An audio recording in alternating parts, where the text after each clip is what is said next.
ಬಟ್ಟೆ ಒಣಗಾಕುವ ದಾರ ಕುತ್ತಿಗೆಗೆ ಸುತ್ತಿ ಪತ್ನಿಯ ಕೊಲೆಗೈದ ಬಳಿಕ ವೃದ್ಧ ತಾನು ನೇಣಿಗೆ ಶರಣಾಗಿರುವ ಘಟನೆ ಬೆಂಗಳೂರಿನ ಸುಬ್ರಹ್ಮಣ್ಯಪುರ ಠಾಣೆ ವ್ಯಾಪ್ತಿಯಲ್ಲಿ ನಡೆದಿದೆ. ಪತ್ನಿ ಬೇಬಿ ಎಂಬುವರನ್ನ ಹತ್ಯೆಗೈದು ಬಳಿಕ ವೆಂಕಟೇಶನ್ ತಾನು ಆತ್ಮಹತ್ಯೆಗೆ ಶರಣಾಗಿದ್ದಾನೆ.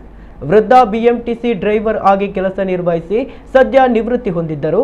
ಇನ್ನು ಪತ್ನಿ ಸ್ಟ್ರೋಕ್ ಆಗಿ ಹಾಸಿಗೆ ಹಿಡಿದಿದ್ದರು ಎಂದು ತಿಳಿದು ಬಂದಿದೆ.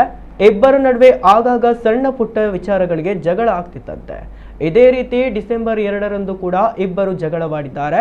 ಈ ವೇಳೆ ಜಗಳ ವಿಕೋಪಕ್ಕೆ ತಿರುಗಿ ವೃದ್ಧ ಪತಿ ಬಟ್ಟೆ ಒಣಗಾಕುವ ದಾರದಲ್ಲಿ ಪತ್ನಿಯ ಕತ್ತು ಸುತ್ತಿ ಕೊಲೆಗೈದಿದ್ದಾನೆ. ಬಳಿಕ ಅದೇ ಹಗ್ಗದಲ್ಲಿ ತಾನು ನೇಣು ಬಿಗಿದುಕೊಂಡು ಆತ್ಮಹತ್ಯೆ ಮಾಡಿಕೊಂಡಿದ್ದಾನೆ.